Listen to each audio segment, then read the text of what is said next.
എന്തിനു വേണ്ടിയാണ് നമ്മൾ ജീവിച്ചു കൊണ്ടിരിക്കുന്നത് എന്ന് നമ്മൾ ഇടയ്ക്കിടെ നമ്മളോട് തന്നെ ചോദിക്കേണ്ട ഒരു ചോദ്യമാണ്. ഈ ജീവിതത്തിൻ്റെ ലക്ഷ്യമെന്താണ്? അല്ലെ, സന്തോഷത്തിന് വേണ്ടിയാണ്? ഒരു സമാധാനം ജീവിതത്തിൽ കിട്ടാൻ എന്താണ് മാർഗം? യൂട്യൂബിലും ഇൻസ്റ്റഗ്രാമിലൊക്കെ ഏറ്റവും കൂടുതൽ ആളുകൾ അന്വേഷിച്ചു കൊണ്ടിരിക്കുന്ന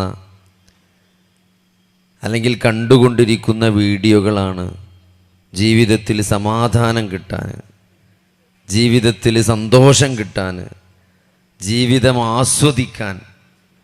അങ്ങനെയൊക്കെ നമ്മൾ ഹെഡിങ് കൊടുത്തിട്ട് എന്ത് എഴുതിയാലും എന്ത് പറഞ്ഞാലും ആ വീഡിയോ ആൾക്കാരൊന്ന് കണ്ടുവെക്കും. എന്താപ്പത്ത് അങ്ങനെ സന്തോഷം കിട്ടാൻ അങ്ങനെ വഴിയുണ്ടെങ്കിൽ എന്നാൽ പിന്നെ അതൊന്ന് നോക്കാം.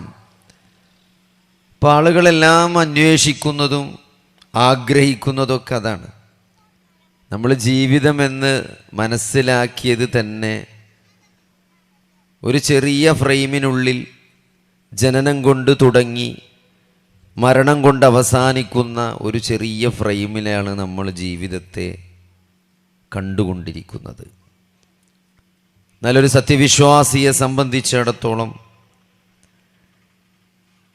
ഈ മരണത്തിന് ശേഷം ഒരു ജീവിതമുണ്ട്. അതാണ് യഥാർത്ഥ ജീവിതം. അത് മരണത്തോടുകൂടി ആരംഭിക്കും. ആ ജീവിതത്തിൽ പിന്നെ മരണമില്ല എന്ന വ്യക്തമായ ഒരു ബോധമാണ് പ്രവാചകന്മാരും വേദഗ്രന്ഥങ്ങളും എല്ലാം മനുഷ്യന് നൽകിയിട്ടുള്ളത്. നമ്മൾ മരണത്തിന് ശേഷം ഈ കണ്ണുകൾ കൊണ്ട് നമ്മളിവിടെ കാണാത്ത പലതും കാണും. ജീവിതത്തിൻ്റെ ലക്ഷ്യത്തെക്കുറിച്ചാണ് പറഞ്ഞുകൊണ്ടിരിക്കുന്നത്. മരണത്തിന് ശേഷം മരണമില്ലാത്ത ഒരനന്തമായ ജീവിതത്തെ മുന്നിൽ ലക്ഷ്യം വെക്കുന്ന ഒരാളെ സംബന്ധിച്ചിടത്തോളം മരണത്തോടുകൂടി നമ്മൾ ഈ കണ്ണുകൊണ്ട് പല കാഴ്ചകളും കാണും. അല്ലേ? ഇപ്പോൾ ഇന്ന് ഏത് പഠിക്കണ കുട്ടിക്കും അറിയാം, നമ്മൾ ഈ കാഴ്ച എന്നതിന് നമുക്കൊരു പരിധിയുണ്ട്. അല്ലേ? വിസിബിൾ ലൈറ്റിൻ്റെ വേവ് ലെങ്ത്തിലുള്ളത് മാത്രമേ നമുക്ക് എന്ത് ചെയ്യാൻ പറ്റുള്ളൂ, ഈ കണ്ണുകൾ കൊണ്ട് കാണാൻ സാധിക്കുള്ളൂ. എക്സ്റേയോ ഇൻഫ്രാറെഡോ അൾട്രാ വയലറ്റോ രശ്മികളൊന്നും നമ്മളെ കണ്ണുകൾ കൊണ്ട് കാണാൻ സാധ്യമല്ല. അതേപോലെ തന്നെ നമ്മുടെ ഈ ചെവി കൊണ്ട് നമുക്ക് 20,000 20,000 ഹെഡ്സിൻ്റെയും ഇടയിലുള്ള സൗണ്ട് മാത്രമേ കേൾക്കാൻ പറ്റുള്ളൂ. വളരെ ചെറിയ ശബ്ദങ്ങൾ, 20 ഹെഡ്സിന് താഴെയുള്ള ശബ്ദങ്ങൾ നമുക്ക് കേൾക്കാൻ സാധിക്കൂല. അതേപോലെ തന്നെ 20,000 ഹെഡ്സിന് മുകളിലുള്ള വലിയ ശബ്ദങ്ങൾ, ഈ അന്തരീക്ഷത്തിൽ വലിയ വലിയ ശബ്ദങ്ങൾ, ഈ ഉൽക്കകളൊക്കെ കൂട്ടിയിടിച്ചിട്ടുള്ള വലിയ വലിയ ശബ്ദങ്ങളുണ്ട്. അതൊന്നും നമ്മൾ കേൾക്കുന്നില്ല. കാരണം അതൊന്നും ഈ ചെവിക്ക് കേൾക്കാൻ പറ്റൂല. അങ്ങനെയാണ് അള്ളാഹു ഈ ചെവി നമുക്ക് തന്നിട്ടുള്ളത്. നിങ്ങൾ ആലോചിച്ച് നോക്കി, ഇതിന് പരിമിതികളുണ്ട് ഈ ചെവിക്ക്, ഈ കണ്ണിനൊക്കെ. ആ പരിമിതികളൊക്കെ നീക്കിയിട്ട് നമ്മൾ കാണാത്ത പലതും കാണുന്ന, കേൾക്കാത്ത പലതും കേൾക്കുന്ന ഒരു ദിവസം നമുക്കെല്ലാവർക്കും വരാനുണ്ട്. അല്ലേ? എല്ലാവർക്കും ഉറപ്പിച്ച് പറയാൻ പറ്റിയൊരു കാര്യമാണത്. നമ്മൾ മരിക്കുമെന്നുള്ളത്. നമ്മൾ കഫൻ പുട ഇട്ടുകൊണ്ട് നമ്മൾ ഖബറിലേക്ക് വെക്കപ്പെടുമെന്നുള്ളത് എല്ലാവർക്കും ഉറപ്പുള്ളൊരു കാര്യമാണ്. എന്നിട്ടും സഹോദരങ്ങളെ, നമ്മൾ എന്തുകൊണ്ടാണ് ആ മരണത്തിനു ശേഷമുള്ള ഒരു ജീവിതം, അതാണ് യഥാർത്ഥ ജീവിതമെന്ന് അറിഞ്ഞുകൊണ്ടും നമുക്കതിന് തയ്യാറെടുക്കാൻ പറ്റാത്തത്? അല്ലേ? കഴിഞ്ഞ ദിവസം ഒരു സുഹൃത്ത് വിളിച്ചിട്ട് നമ്മൾ ഈ വെക്കേഷന് നമ്മൾ ഹിമാലയത്തിൻ്റെ അങ്ങോട്ടൊന്ന് ടൂറ് പോയാലോ ചോദിച്ചു. ഇങ്ങനെ കുറേ ഓപ്പറേഷൻ ചെയ്ത് പൈസ ഉണ്ടാക്കി നടന്നിട്ട് എന്താ കാര്യം? ജീവിതമൊക്കെ ഒന്ന് ആസ്വദിക്കണം. അപ്പോൾ ഹിമാലയത്തിലേക്ക് ടൂറ് പോകണം എന്ന് പറഞ്ഞു. ഒരാഴ്ചയാണ് ഇനി സമയം കണ്ടിട്ടുള്ളത്. അപ്പോൾ ഞാൻ പറഞ്ഞു, നോമ്പൊക്കെ കഴിഞ്ഞിട്ട് തീരുമാനിച്ചാൽ പോരെ, ഇപ്പം തന്നെ വേണോ? അപ്പോൾ അതിന് പറഞ്ഞൊരു മറുപടി എന്താ നിങ്ങൾ, അതിപ്പോൾ തന്നെ പറഞ്ഞാലേ നമുക്ക് ടിക്കറ്റൊക്കെ കുറച്ച് കിട്ടുള്ളൂ. ഇപ്പോൾ ടിക്കറ്റ് ബുക്ക് ചെയ്താലാണ് ഫ്ലൈറ്റ് ചാർജൊക്കെ കുറയുള്ളൂ. അന്ന് പോണാ നേരത്തെ ടിക്കറ്റ് എടുത്താൽ എന്താവും? അധികം പൈസ വരും. സഹോദരങ്ങളെ, നമ്മളെ ജീവിതത്തിലെ ഒരു ചെറിയ സന്തോഷം അല്ലേ? ഇപ്പം നമുക്കറിയാം, ടൂറൊക്കെ പോയാൽ സന്തോഷമാണ്. എല്ലാവരും കുട്ടികളും മക്കളൊക്കെ ഒന്നിച്ച് ടൂറ് പോയി ഒരു സ്ഥലത്തിറങ്ങി അവിടുന്ന് ഭക്ഷണമൊക്കെ കഴിച്ച് ഇപ്പോൾ പണമിന് കുറേ ഫോട്ടോ ഒക്കെ എടുത്ത് എന്നിട്ട് നമ്മൾ ആ കുറച്ച് സമയം നമുക്ക് ഭയങ്കര സന്തോഷമുള്ള കാര്യമാണ് ജീവിതത്തിലെ. പക്ഷെ വളരെ കുറഞ്ഞ നേരെ ആ സന്തോഷം നിൽക്കുള്ളൂ. കാരണം തിരിച്ച് ആ വണ്ടി പോരുമ്പം തന്നെ കുട്ടികളൊക്കെ ഛർദ്ദിച്ച് ആകെ ഇടങ്ങാറായി. അപ്പോൾ തന്നെ മാണ്ടില്ലേനും തോന്നും അല്ലേ? അങ്ങനെയാണ് ഈ ലോകത്തെ സന്തോഷത്തിൻ്റെ ഒരു അവസ്ഥ. അതാണ്. നമ്മൾ ഭയങ്കര സന്തോഷമൊക്കെ വിചാരിച്ചൊക്കെ നോക്കുമ്പോൾ എന്തെങ്കിലുമൊക്കെ ചെറിയ പ്രശ്നങ്ങളുണ്ടായാൽ ചില ആൾക്കാർക്ക് മടുക്കും, വേണ്ടില്ലേന്ന്. ഇപ്പോൾ നമ്മളൊക്കെ ടൂർ പോയാൽ, ഈ ചെറിയ കുട്ടികളിലൊരു ടൂർ പോയാൽ, ഇപ്പം ഞാൻ കൊടൈക്കനാലിലേക്കൊക്കെ ടൂർ പോയാൽ അവിടെ എത്തിയാലറിയും പെണ്ണുങ്ങളെ മുഖത്തൊന്നും ഒരു സന്തോഷം ഉണ്ടാവില്ല. അപ്പം എന്താ ഇങ്ങനെയൊക്കെയാണ്? കുട്ടിയൊത്തും തിന്നിട്ടില്ല. അപ്പം ഞാൻ എന്താ നീ കഞ്ഞി ഇട്ടുമോ നോക്കി. എന്നിട്ട് നമ്മൾ കൊടൈക്കനാലിൽ പോയിട്ട് കഞ്ഞി തരയണം അല്ലേ? നമ്മളെ പേരെ സുഖമായിട്ട് ഉണ്ടാക്കണ കഞ്ഞി നമ്മൾ ഇനി ഇത് ഇടുന്ന കഞ്ഞിട്ട് നമുക്കറിയാം. നമ്മളെ നാട്ടിലാണെങ്കിൽ കഞ്ഞി ഇടുന്ന കിട്ടുക എന്ന് നമുക്കറിയാം. അല്ലെങ്കിൽ ഒരു പഴം പുഴുങ്ങി തരുമെന്നല്ലേ? സ്റ്റാർ ഹോട്ടലിൽ പോയിട്ട് നമ്മളൊരു വായക്ക പുഴുങ്ങിയത് വേണമെന്ന് പറഞ്ഞിട്ട് അത് ഉണ്ടാക്കിച്ചണം. അപ്പോൾ അങ്ങനെ കുറേ ഇടങ്ങറുണ്ട്. നമ്മൾ എത്ര സന്തോഷം വിചാരിച്ചാലും നമ്മളെ കുട്ടി തിന്നാതെ എന്നാൽ നമുക്ക് സന്തോഷം ഉണ്ടാവില്ല. അപ്പോൾ അങ്ങനെ ഈ ദുനിയാവിലെ സന്തോഷത്തിന് കുറേ പരിധികളും പരിമിതികളൊക്കെ ഉണ്ട്. എന്നാലും നമ്മൾ നോക്കിയെങ്കിൽ ആ ഒരു സന്തോഷം കിട്ടാൻ വേണ്ടിയിട്ടാണ് നമ്മൾ 2 മാസം മുമ്പേ ടിക്കറ്റ് ബുക്ക് ചെയ്തിട്ട് വില കുറച്ച് ടിക്കറ്റൊക്കെ റെഡിയാക്കി നമ്മൾ അന്നൊക്കെ പ്ലാൻ ചെയ്യാണ്. ഒരാഴ്ച ലീവ് എടുത്ത് ടിക്കറ്റൊക്കെ റെഡിയാക്കി നമ്മൾ ടൂറ് പോവുകയാണ്. എന്തിന്? കുറച്ച് നേരത്തൊരു സന്തോഷത്തിന്. ആ സന്തോഷം തിരിച്ചു വരുന്നതോടുകൂടി പോകും. ഒരു പക്ഷേ അവിടെ ചെന്ന് ഇറങ്ങുമ്പോൾ നല്ലൊരു പള്ളിയിലെടുത്തുണ്ടായാൽ മതി അല്ലേ? പിന്നെ ബേജാറായി, നമുക്ക് പരിചയമില്ലാത്ത നാട്, ആസ്പത്രി, അവിടുന്ന് ഒരു പള്ളിയിലെടുത്തായിട്ട് ഇങ്ങനെ സ്കാനിങ് കൊടുത്ത് നിൽക്കുമ്പോൾ അറിയാം വേണ്ടില്ലേനും തോന്നും. അപ്പോൾ ഇതൊക്കെയാണ് ഈ ലോകത്തെ സന്തോഷത്തിൻ്റെ കുറേ പരിമിതികൾ. നിങ്ങൾ ആലോചിച്ച് നോക്കി, അനന്തമായ സന്തോഷമില്ല. മരണത്തിന് ശേഷം അവിടെ ഒരു പരിമിതികളും ഒരു പരിധികളുമില്ല. അവിടെ പള്ളിയിലെടുത്തുണ്ടാവില്ല, അവിടെ റിപ്പോർട്ട് വരാനില്ല, അവിടെ കഞ്ഞിയും തിരഞ്ഞെടുക്കേണ്ട, പഴം പുഴുങ്ങിയതും തിരഞ്ഞ് നടക്കേണ്ട ആവശ്യമില്ല. അങ്ങനത്തെ വിശാലമായ സൗകര്യങ്ങളുള്ള ഒരു സ്വർഗം. ജന്നാതു അദ്നിൻ തജ്രീ മിൻ തഹ്തിഹൽ അൻഹാർ ഖാലിദീന ഫീഹാ. പടച്ചോൻ ഖുർആനിൽ പറയാണ്, അങ്ങനെ ഇടതൂർന്ന് നിൽക്കുന്ന തോട്ടങ്ങൾ. അത് വല്ലാത്തൊരു കൺകുളിർമയാണ്. നല്ല പച്ചപ്പുള്ള തോട്ടങ്ങളും കുറച്ച് തണുപ്പുണ്ട് പറഞ്ഞാൽ തന്നെ നമുക്ക് സന്തോഷമാണ്. പിന്നെ അതിൻ്റെ അടിയിൽ ഒരു വെള്ളം, അങ്ങനെ ഒരു തടാകം, ഒരു ലേക്കും ഒരു നദി ഉണ്ട് എന്ന് പറയുമ്പോൾ അതിൻ്റെ സന്തോഷം ഇരട്ടിയാകാണ്. അത് മനുഷ്യൻ്റെ മനസ്സിൻ്റെ ഒരു പ്രത്യേകതയാണ്. അങ്ങനെയാണ് പടച്ചോൻ സ്വർഗത്തെ പറ്റി പറയുന്നത്. പക്ഷേ അത് അവിടെ അവസാനിക്കണില്ല. അത് കാരണം അവിടെ ഒരാഴ്ച കഴിഞ്ഞിട്ട് ചില കുട്ടികൾ ടൂർ എന്നാൽ ചോദിക്കും, നമ്മളെപ്പോഴഞ്ഞ് പോകും, ഇന്ന് പോകുമോ, നാളെ പോകുമോ? കാരണം എന്താ? നാളെ ഇവിടെ നിന്ന് പോകണമല്ലോ, ഇവിടെ നിൽക്കാൻ പറ്റൂലല്ലോ. അപ്പോൾ കുട്ടികൾക്ക് നമ്മൾ പോണത് തന്നെ വിഷമമാണ്. നമുക്ക് 2 ദിവസം കൂടി നിന്നാലോ എന്ന് ചോദിക്കും കുട്ടികൾ. നോക്കി, ഖുർആൻ പറഞ്ഞത് ഖാലിദീന ഫീഹാ എന്നാണ്. അവിടെ അങ്ങനെ കാലാകാലം, അവിടുന്ന് പിന്നെ ഒരു പോക്കില്ല, അവിടുന്ന് ഒരു തിരിച്ചു പോക്കില്ല. അത് പടച്ചോൻ വെറുതെ തരാന്ന് പറയാണ്. ഇത്ര കാരുണ്യവാനാണ് പടച്ചോൻ. നോക്കി നിങ്ങൾ, അള്ളാൻ്റെ റസൂൽ ഇങ്ങനെ നിസ്കരിക്കുകയാണ് രാത്രി. എന്താണ്? സൂറത്തുൽ ബക്കറയാണ്. അത് കഴിഞ്ഞിട്ട് സൂറത്തു ആൽ ഇംറാനാണ് ഓതുന്നത്, സൂറത്തു നിസാ ആണ് ഓതുന്നത്. നമ്മളിവിടെ കുല്ലല്ലാഹു ഓതി കൂത്തം പറയാണ്. കുല്ലല്ലാഹു ഓതിക്കാണ്ടേ നമുക്ക് ഒരു മാറ്റം. എത്ര കാലമായി? 40-50 വയസ്സായി. നമുക്ക് ഒരു മാറ്റം നമുക്ക് ഇത്ര കാലം ഉണ്ടായിട്ടില്ല അല്ലേ? പണ്ടൊരു ചങ്ങായി പറഞ്ഞു, എനിക്ക് 18-ാം വയസ്സിൽ ആരോഗ്യമാണ്, ഇപ്പോൾ 40-ാമത്തെ വയസ്സിലെന്ന് പറഞ്ഞത്. അവന് 18 വയസ്സിലുള്ള ആരോഗ്യമാണ് 50-ാമത്തെ വയസ്സിൽ. അതെങ്ങനെയാ ചോദിച്ചാൽ അപ്പോൾ അവൻ പറയണേ, 18-ാമത്തെ വയസ്സിൽ എൻ്റെ അമ്മ എന്നോട് പറഞ്ഞു, തിരുമ്പാങ്കല്ലൊന്നുകൊണ്ട് മാറ്റി അപ്പുറത്ത് കൊണ്ടുപോയിട്ടാന്ന്. അന്ന് ഞാൻ പൊന്തിച്ചു നോക്കി, അന്നും പൊന്തിയിട്ടില്ല, ഇന്നും പൊന്തിയിട്ടില്ല. അതേ ആരോഗ്യം എപ്പോഴും ചേർന്ന്. അതേമാതിരിയാണ് നമ്മളവസ്ഥ.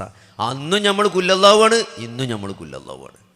നിങ്ങൾ ആലോചിച്ച് നോക്കി, അള്ളാൻ്റെ റസൂൽ സൂറത്തുൽ ബക്കറയാണ് രാത്രി ഓതീന്. ഞാൻ ഓതാൻ അറിയില്ലെങ്കിൽ, കാണാതെ അറിയെങ്കിലും സഹോദരന്മാരെ മൊബൈലിക്ക് നോക്കിയിട്ടെങ്കിലും ഒരു സൂറത്തുൽ ബക്കറ നിങ്ങൾ രാത്രി ഓതി നോക്കിയിട്ടുണ്ടോ? എത്ര സമയമെടുക്കുന്നു? ബക്കറ, ആൽ ഇംറാൻ, നിസാ ആണ് ഓതുന്നത്. നേരെ സുബൈയാകാണ്, സുബൈ ബാങ്ക് കൊടുക്കുകയാണ്. ബാങ്ക് വിളിക്കാൻ സമയമായി അല്ലേ? കാലൊക്കെ അങ്ങനെ നീര് വെച്ച് വീങ്ങിയൊക്കെയാണ്. ആയിഷാ ബീവി ചോദിക്കുകയാണ് നബിനോട് അല്ലേ?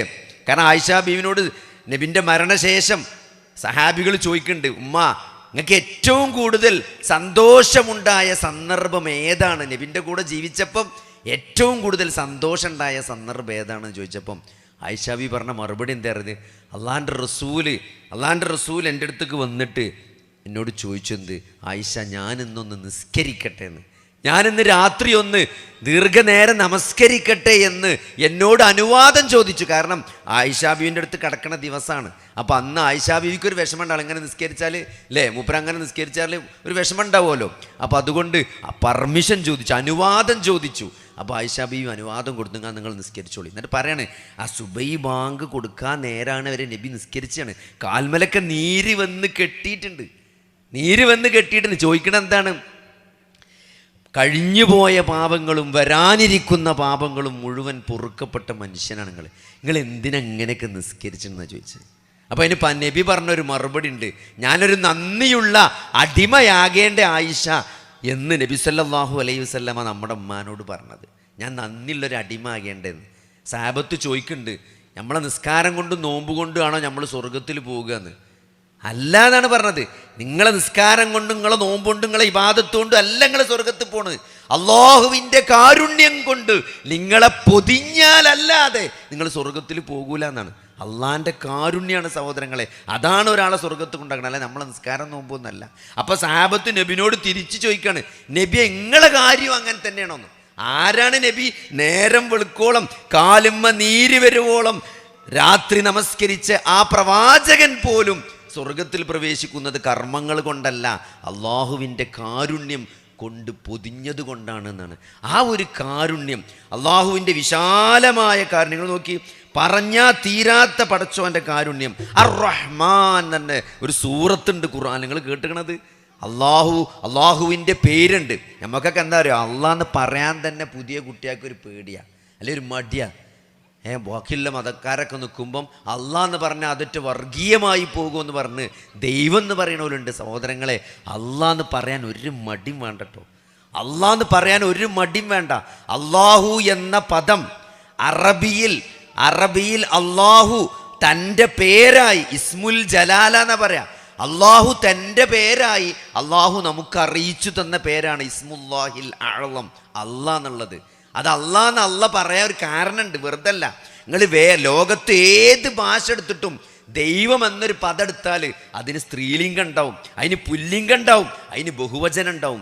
ദേവൻ, ദേവി, ദൈവങ്ങൾ അല്ലേ. തമ്പുരാൻ എന്ന് പറഞ്ഞാൽ തന്നെ കൊച്ചമ്പുരാൻ, വല്യമ്പുരാൻ, ചെറിയമ്പുരാൻ, അങ്ങനെ എത്ര പദങ്ങളുണ്ട് നിങ്ങൾ. പക്ഷേ അള്ളാഹു എന്ന പദത്തിന് ഒരു സ്ത്രീലിംഗവും ഇല്ല, ഒരു പുല്ലിംഗവും ഇല്ല, ഒരു കുട്ടിപ്പടച്ചോനും ഒരു വലിയ പടച്ചോനൊന്നുമില്ല. അള്ളാഹ് എന്ന് പറഞ്ഞാൽ ഒന്നുള്ളൂ. അതുകൊണ്ടാണ് അള്ളാഹ് എന്നുള്ള പേര് അള്ളാഹുവിൻ്റെ പേരായി അള്ളാഹ് അറിയിച്ചു തന്നത്. അതുകൊണ്ട് അള്ളാഹ് തന്നെ പറയണം, അതിലൊരു കോംപ്ലക്സും വിചാരിച്ചണ്ട. കാരണം അത് പടച്ചോൻ അറിയിച്ചു തന്ന പേരാണ്. ആ പേരിനോട് കിടപിടിച്ചിരിക്കുന്ന പേരാണെന്ത്? അർ-റഹ്മാൻ എന്ന പേര്. അള്ളാഹിൻ്റെ റഹ്മാൻ എന്ന പേര് അള്ളാഹ് എന്ന പേരിനോളം വരുമെന്നാണ് പണ്ഡിതന്മാർ പറഞ്ഞത്. കാരുണ്യവാനായ പടച്ചോൻ അല്ലേ, റഹ്മത്ത് കൊണ്ട് നമ്മളെ പൊതിയുന്നത് കൊണ്ടാണ് നമ്മൾ സ്വർഗത്ത് പോണത്. നമ്മളെ നിസ്കാരം കൊണ്ടും നോമ്പ് കൊണ്ടും അല്ല, എന്തിനേറെ നബിയുടെ നിസ്കാരം കൊണ്ടും നോമ്പ് കൊണ്ടും അല്ല നബി പോലും സ്വർഗത്തിൽ പ്രവേശിക്കുന്നത്. അള്ളാഹുവിൻ്റെ കാരുണ്യം കൊണ്ട് പൊതിഞ്ഞത് കൊണ്ടാണെന്നാണ്. അർ-റഹ്മാൻ അല്ലമൽ ഖുർആൻ അല്ലേ, സൂറത്തു റഹ്മാൻ എന്ന സൂറത്തുണ്ട്, 55-ാമത്തെ സൂറത്ത്. അർ-റഹ്മാൻ അല്ലമൽ ഖുർആൻ ഖലഖൽ ഇൻസാൻ. ഞാൻ ജീവിതത്തിൻ്റെ ലക്ഷ്യത്തെ പറ്റിയാണ് പറയണത്. മനുഷ്യൻ എന്തിനാണ് അള്ളാഹു ഭൂമിയിൽ സൃഷ്ടിച്ചത് എന്ന് കൃത്യമായിട്ട് അള്ളാഹു നമ്മളെ പഠിപ്പിക്കുകയാണ്. റഹ്മാനായ റബ്ബ്. എന്താ പറയുക, നമ്മൾ ഈ ലക്ഷ്യം മനസ്സിലാക്കിയിട്ടില്ലെങ്കിൽ നമുക്ക് ഈ യാത്രയിൽ, ഈ ജീവിതമാകുന്ന അള്ളാഹുവിലേക്കുള്ള യാത്ര അങ്ങനെ തന്നെ നിങ്ങൾ മനസ്സിലാക്കണം. ജീവിതം എന്ന് പറഞ്ഞാൽ അള്ളാഹുവിലേക്കുള്ള യാത്രയാണ്. അത് അള്ളാഹുവിൽ ചെന്നെത്തും അല്ലേ. നമുക്കൊരു മുസീബത്ത് ഉണ്ടാവും. അപ്പോൾ ഓപ്പറേഷൻ തിയേറ്ററിൽ കറണ്ട് പോകുമ്പം പെട്ടെന്ന് കറണ്ട് പോകുമ്പോൾ നമുക്കൊരു ബേജാറാണ്. കാരണം നമ്മൾ ഓപ്പറേഷൻ ചെയ്തുകൊണ്ടിരിക്കല്ലേ. അപ്പോൾ ഇന്നാ ലില്ലാഹി വ ഇന്നാ ഇലൈഹി റാജിഊൻ എന്ന് പറയും നമ്മൾ. അപ്പോൾ സിസ്റ്റർ ചിലപ്പം ചോദിക്കും, ആരെ ഇപ്പം മരിച്ചതെന്ന് ചോദിക്കും. നമ്മുടെ നാട്ടിൽ അങ്ങനെയാണ്, ഇന്നാ ലില്ലാഹി വ ഇന്നാ ഇലൈഹി റാജിഊൻ എന്ന് പറഞ്ഞാൽ ആരെങ്കിലുമൊക്കെ മരിച്ചാൽ പറയണതാണ്. സഹോദരങ്ങളെ, അങ്ങനല്ല. ഒരു മുസീബത്ത് ഉണ്ടാവുമ്പം പറയണതാണ്. ഫൈദാ അസാബഹു മുസീബത്തുൻ ഖാലു ഇന്നാ ലില്ലാഹി വ ഇന്നാ ഇലൈഹി റാജിഊൻ. മുസീബത്ത് ഉണ്ടായാൽ മതി, മരിച്ചൊന്നും വേണ്ട. ഒരു പ്രയാസം നിങ്ങൾ ആച്ചയ്ക്ക് എന്താ നമ്മൾ പറയണത്? ഞങ്ങൾ ഇന്നാലില്ല, ഞങ്ങൾ പടച്ചോനിൽ നിന്നാണ് വരുന്നത്. ഇലൈഹി റാജിഊൻ, ഞങ്ങൾ പടച്ചോനിലേക്കാണ് മടങ്ങുന്നത്. അതിനേക്കാൾ വലിയ ഓർമ്മപ്പെടുത്തൽ എന്താണ് അല്ലേ? ഒരു ചെറിയ പ്രയാസം വരുമ്പോൾ എന്താണ്, ഈ പ്രയാസം ഒന്നൊരു പ്രയാസമല്ലാന്ന്. കാരണം എന്തെന്നെ വന്നാലും നമ്മൾ പടച്ചോൻ്റെ അടുത്തേക്കാണ് മടക്കപ്പെടുക.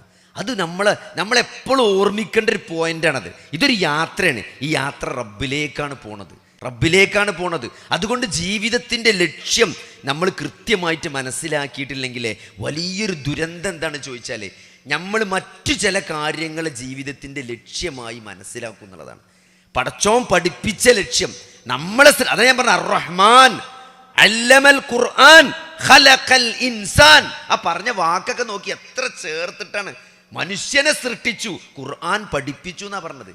എന്തിനാണ് മനുഷ്യനെ സൃഷ്ടിച്ച് ഖുർആൻ പഠിപ്പിച്ചത്? എന്തിനാണ്? ജീവിതത്തിൻ്റെ ലക്ഷ്യം എന്താണെന്ന് മനസ്സിലാക്കി തരാനാണ്. അത് കൃത്യമായിട്ട് നമ്മളെ പടച്ചോൻ നമുക്ക് എന്തിനാണ് പടച്ചത് എന്ന് കൃത്യമായിട്ട് മനസ്സിലാക്കി തന്നിട്ടുണ്ട്. അത് നമ്മൾ മനസ്സിലാക്കിയിട്ടില്ലെങ്കിലുള്ള ദുരന്തം എന്താണ്? നമ്മൾ മറ്റു പലതിനെയും ലക്ഷ്യമായി കാണും അല്ലേ? ഇപ്പം എന്താണ്, ഒരു ജോലി വേണം, അപ്പോൾ ജോലി കിട്ടിയിട്ടില്ലെങ്കിൽ പ്രശ്നമാണ്. കാരണം ഭയങ്കര സങ്കടമാവും. ഒരു ജോലി കിട്ടിയാലോ നല്ലൊരു വീട് വെക്കണം അല്ലേ? കുട്ടികളെ നന്നായി പഠിപ്പിക്കണം, കുട്ടികൾ പഠിക്കണം അല്ലേ? ഞാൻ ഈ മണലാരണ്യത്തിൽ കഷ്ടപ്പെടുന്നത് എന്തിനാണ്? നല്ലൊരു വീട് വെക്കാനാണ്, എൻ്റെ മക്കളെ പഠിപ്പിക്കാനാണ്. പക്ഷെ മക്കൾ തലതിരിഞ്ഞു പോയി, സങ്കടമായി, ദുഃഖമായി അല്ലേ? പടച്ചോനെ, ഞാൻ എത്ര നിസ്കരിച്ച്, എത്ര ദ്വാരുന്നു, എത്ര നോമ്പോറ്റു, ഞാൻ ഇങ്ങനെയൊക്കെ പ്രാർത്ഥിച്ചിട്ട് എൻ്റെ മക്കൾ തലതിരിഞ്ഞു പോയല്ലോ പടച്ചോനെ എന്ന് സങ്കടപ്പെടുന്നവരുണ്ടല്ലേ? നമ്മൾ ജീവിതത്തിലെ ഈ ഭൗതികമായ ജീവിതത്തിലെ ചെറിയ ചെറിയ കാര്യങ്ങളെ ജീവിതത്തിൻ്റെ ലക്ഷ്യമായി മനസ്സിലാക്കുകയും അതിനുവേണ്ടി ചോരനീരാക്കി പണിയെടുക്കുകയും ചെയ്യുമ്പം ആ ലക്ഷ്യം പൂർത്തീകരിക്കാതെ വരുമ്പോൾ എന്താ അറിയോ? നമ്മൾ തകർന്നു പോകും. അതുകൊണ്ട് ജീവിതത്തിൻ്റെ ലക്ഷ്യമെന്നത് അതിൻ്റെ കപ്പുറത്ത് അള്ളാഹു നിശ്ചയിച്ച, അള്ളാഹു മനസ്സിലാക്കി തന്ന ഒരു ലക്ഷ്യമുണ്ട്. എന്താണ്? വമാ ഖലഖ്തുൽ ജിന്ന വൽ ഇൻസ ഇല്ലാ ലിയഅ്ബുദൂനി. സൂറത്തു ദാരിയാത്തിലെ ആയത്താണ്. എന്താണ്? ജിന്നുവർഗത്തെയും മനുഷ്യവർഗത്തെയും ഞാൻ സൃഷ്ടിച്ചത് എന്തിനാണ്? എന്നെ മാത്രം ആരാധിക്കാനാണ്. അപ്പം ആരാധന എന്ന് പറഞ്ഞാൽ എന്താണ്? പ്രത്യക്ഷവും പരോക്ഷവുമായ അള്ളാഹുവിന് ഇഷ്ടപ്പെട്ട വാക്കുകൾക്കും പ്രവർത്തികൾക്കുമാണ് എന്ത് പറയാ? ആരാധന എന്ന് പറയാം. പടച്ചോന് തൃപ്തിപ്പെട്ട വാക്കും പ്രവൃത്തിയും, അത് പ്രത്യക്ഷമാകാം പരോക്ഷമാകാം, അതിനാണ് ഇബാദത്ത് എന്ന് പറയാം. അതുകൊണ്ട് ഈ ജീവിതം മുഴുവൻ നമുക്ക് എന്താക്കി മാറ്റാൻ പറ്റും? നമുക്ക് ഈ സൽക്കർമ്മങ്ങൾ കൊണ്ട് നിറച്ച് അള്ളാഹുവിനെ വഴിപ്പെട്ട് അതീഉല്ലാഹ വ അതീഉർ റസൂല. അപ്പോഴാണ് സത്യത്തിൽ നമ്മൾ സന്തോഷിക്കേണ്ടത്. ഇന്ന് ഞാൻ അസർ നമസ്കരിച്ചു, ഇന്ന് ഞാൻ മഗ്രിബ് നമസ്കരിച്ചു, കുറച്ചും കൂടിയൊക്കെ ശ്രദ്ധയോടെ നിസ്കരിച്ചിട്ടുണ്ട് അല്ലേ?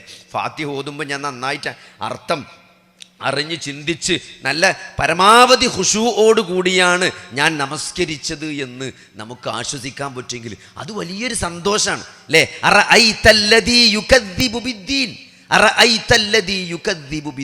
അള്ളാഹ് ചോദിക്കാണ്, വല്ലാത്ത ചോദ്യമാണത്. മതത്തെ കളവാക്കിയവനെ നീ കണ്ടോന്നാണ്. മതം എന്ന് പറഞ്ഞാൽ എന്താണ്? മതം എന്ന് പറഞ്ഞാൽ ഈ ഇസ്ലാമിനെ, ഈ മതത്തെ നീ കളവാക്കിയവനെ നീ കണ്ടോന്നാണ്. എന്താണ്? ഫദാലികല്ലദീ യദ്ഉൽ യതീം അല്ലേ? യതീമിനെ ആട്ടി ഓടിക്കുക അല്ലേ? വലാ യഹുല്ലു അലാ തുആമിൽ മിസ്കീൻ. മിസ്കീന് ഭക്ഷണം കൊടുക്കാതിരിക്കുക, ഭക്ഷണത്തിന് പ്രേരിപ്പിക്കാതിരിക്കുക. വല്ലാത്ത വാക്കാണ്. കാരണം എന്താ? ഭക്ഷണം കൊടുക്കുക എന്ന് പറഞ്ഞാൽ അതിന് കൊടുക്കാനുള്ളൊരു കഴിവ് വേണം. പക്ഷേ ഇവിടെ ഖുർആൻ പറഞ്ഞത് കൊടുക്കണീനല്ല, പ്രേരിപ്പിക്കാതിരിക്കുക എന്നാണ് പറഞ്ഞത്. കൊടുക്കാൻ എല്ലാവർക്കും കഴിഞ്ഞോണമെന്നില്ല, പക്ഷെ പ്രേരിപ്പിക്കാൻ ആർക്കാ പറ്റാത്തത്? നമ്മളടുത്തൊന്നുമില്ല, പക്ഷെ നമുക്ക് പറയാം നമ്മൾ അയൽവാസി പട്ടിണിയാണ്, അവിടെ കഷ്ടപ്പാടാണ്, പുറത്തേക്കൊന്നും മൂപ്പര് അഭിമാനം കൊണ്ട് കാണിക്കാത്തതാണ്, സംഗതി വളരെ മോശമാണ് ആ വീട്ടിലെ സ്ഥിതി എന്ന് നമുക്ക് അറിയണ ഒരാളോട് പറയാം. നമുക്ക് കൊടുക്കാൻ പറ്റില്ല. ഈ കൊടുക്കാൻ കഴിയുന്ന എത്ര ആൾക്കാർ അപ്പുറം ഇപ്പുറം ഉണ്ട്. നിങ്ങൾ ഒന്ന് പറഞ്ഞാൽ കൊടുക്കണ ഇഷ്ടം പോലെ ആളുകളെ നമുക്ക് അപ്പുറം ഓലോട് ചെന്നിട്ട് രഹസ്യമായിട്ടൊന്ന് പറയാം, മുപ്പരൊന്ന് സഹായിക്കണം കേട്ടോ, നല്ല വിഷമത്തിലാണ്, അഭിമാനം കൊണ്ട് പറയാത്തതാണ് എന്ന് പറയാൻ പറ്റാത്താരല്ലത്. അതുപോലും ചെയ്യാത്തവൻ അല്ലേ? അതാണ് എന്താണ് അഗതിക്ക് ഭക്ഷണത്തിന് പ്രേരിപ്പിക്കാത്തവൻ, അവൻ മതത്തെ കളവാക്കിയവനാണ്. ഈ മരണത്തിന് ശേഷം ഒരു ജീവിതമുണ്ട് എന്നതിനെ കളവാക്കിയവനാണവൻ. അപ്പോൾ ഒരു വിചാരണ ഉണ്ട് സഹോദരങ്ങളെ. ഞാൻ അങ്ങനെ ആലോചിക്കണം. എന്തോ കഴിഞ്ഞ ദിവസം നമ്മൾ ഈ മുട്ട് മാറ്റി വെച്ചാൽ സാധാരണഗതിയിൽ നമ്മൾ പേഷ്യൻസ് ഉറക്കക്കുറവുണ്ടാവും. അപ്പോൾ അത് കുറേ കാലമായിട്ട് ഞാൻ കാണുന്നതാണ്. അപ്പോൾ ഈ നമ്മൾ കുറേ ഓപ്പറേഷൻ ഇങ്ങനെ ചെയ്യുന്നതുകൊണ്ട് നമ്മൾ ഇവരോട് ചെയ്ത് ഡിസ്ചാർജ് ആക്കി പോയാൽ 3 ദിവസം കഴിഞ്ഞാൽ അതേമാതിരി റബ്ബർ മന്ന് എറിഞ്ഞ് ഇങ്ങോട്ട് തന്നെ വരും. എന്നിട്ട് പറയും അവിടെ വേദന ഉണ്ട്, ഇവിടെ വീക്കുണ്ട്. അപ്പോൾ ഇവരിങ്ങനെ പറയണ കുറേ കാര്യങ്ങളുണ്ട്. അപ്പോൾ ഞാൻ എന്താ ചെയ്യുക, ഡിസ്ചാർജ് ആക്കണമെന്ന് രാവിലെ ചെന്നിട്ട് പറയും, മുട്ടിൻ്റെ പുറം ഭാഗത്ത് നല്ല തരിപ്പുണ്ടാവും, ഉൾഭാഗത്ത് നല്ല സൂചി കൊണ്ട് കുത്തണ മാതിരി ഉണ്ടാവും, പിന്നെ ഒരു കളർ മാറ്റമൊക്കെ ഉണ്ടാവും, തൊടൻ്റെ അവിടെയൊക്കെ അങ്ങനെ കറുത്ത് നിൽക്കും, പിന്നെ ഉറക്കം തീരെ ഉണ്ടാവില്ല, തിന്നാനൊന്നും വേണ്ടി വരില്ല, ഓപ്പറേഷൻ ചെയ്യേണ്ടില്ലേനു എന്ന് ഇടക്കിടക്ക് ഇങ്ങനെ തോന്നും. ഇത് പറയാൻ വേണ്ടി ഇങ്ങോട്ട് വരണ്ടാറ്. എന്നാലും ചില ആൾക്കാർ വരും, ഡോക്ടറെ ഇങ്ങനെ ചിരിച്ചും, നിങ്ങൾ പറഞ്ഞൊക്കെ തന്നെ വെച്ച് പറയാനുള്ളൂ, എന്നാലും ഒരു സമാധാനത്തിന് വന്നാണ് അറിയും. ഞാൻ പറഞ്ഞു, അപ്പോൾ ഈ ഉറങ്ങാത്ത ആൾക്കാരുണ്ട്, അപ്പോൾ നമ്മൾ ഉറങ്ങാൻ ചെറിയ ഗുളിയൊക്കെ കൊടുക്കും. അപ്പോൾ അത് വളരെ കോമൺ ആണ്. അതിലൊരു ഈസം ഒരാൾ വന്നിട്ട് എന്താണ്, തീരെ ഉറക്കമല്ല ഡോക്ടർ. നമ്മൾ ചെറിയ ഉറക്കുളിയൊക്കെ കൊടുത്തു, എന്നാലും ഒന്നും കൂടി സ്ട്രോങ് ആയിട്ട് കൊടുത്തു. ഒരാഴ്ച കഴിഞ്ഞിട്ട് പിന്നെയും വന്നു, ഒരു ഉറക്കമില്ല. അപ്പോഴും നമ്മൾ ഇങ്ങനെ കുറച്ചൊരു നിസ്സാരമായിട്ടാണ് കണ്ടത്. അപ്പോൾ മൂപ്പരെ ഭാര്യ, പ്രായമായ മനുഷ്യനാണ്, മൂപ്പരെ ഭാര്യ ഉണ്ട്, ഒരു പ്രായമായ അമ്മ. അത് എൻ്റെ അടുത്ത് വന്നിട്ട് പറഞ്ഞു, ഇത് നിങ്ങൾ വിചാരിച്ച മാതിരിയല്ല ഡോക്ടറെ, ഇത് സീരിയസ് ആണ്. ഈ മനുഷ്യൻ നേരം വെളുക്കോളം ഉറങ്ങാതൊക്കെ, ഞാൻ അങ്ങനെ ദിക്റും സ്വലാത്തും ചൊല്ലി കുത്തിരിക്കുക നേരം വെളുക്കോളം, ഇച്ച് നേരം വെളുത്താൽ പണിയില്ലേ, അപ്പോൾ നിങ്ങൾ എന്തായാലും ഇയാൾ ഉറക്കിയേ പറ്റുള്ളൂ പറഞ്ഞു. അപ്പോൾ ഒക്കെ ഒരു കൗതുകം, എന്താ ഇപ്പോൾ ഇത് ഇത്ര തീരെ ഉറങ്ങാത്തതെന്ന്. അപ്പം ഞാൻ 36 ചോദിച്ചു, അല്ല എന്താ ഇപ്പോൾ മൂപ്പര് ഉറങ്ങാത്തത്, നിങ്ങൾക്ക് എന്താ തോന്നുന്നു ചോദിച്ചു. അപ്പം ആ പറഞ്ഞൊരു കാര്യം ഉണ്ടല്ലോ ഞങ്ങളോട് പറയണേ, ഞാൻ എൻ്റെ ജീവിതത്തിൽ ഇതേവരെ അങ്ങനെ കേട്ടിട്ടില്ല. മൂപ്പരിനോട് പറഞ്ഞാൽ അമ്മ പറഞ്ഞാൽ എന്താ അറിയോ, ഞാൻ ആലോചിച്ചിട്ട് ഇപ്പം എനിക്ക് തോന്നണം എന്താ അറിയോ ഡോക്ടറെ, മൂപ്പരമ്മയും ബാപ്പിയും മരിച്ചിട്ട് കുറേ കാലമായി. മരിച്ചത് മുതൽ, വാപ്പി ഇമ്മി മരിച്ചത് മുതൽ മൂപ്പര് സുബൈൻ്റെ കുറേ മുമ്പ് എണീക്കും, എന്നിട്ട് തഹജ്ജുദ് നിസ്കരിച്ചു, എന്നിട്ട് മൂപ്പര് പള്ളിത്തൊടുക്ക് പോകും. നിങ്ങൾ ആലോചിച്ച് നോക്കി, ഖബർസ്ഥാനിക്ക് പോകും, എന്നിട്ട് വാപ്പാൻ്റെ ഇമ്മാൻ്റെയും ഖബറിൻ്റെ അവിടെ നിന്ന് പ്രാർത്ഥിക്കും.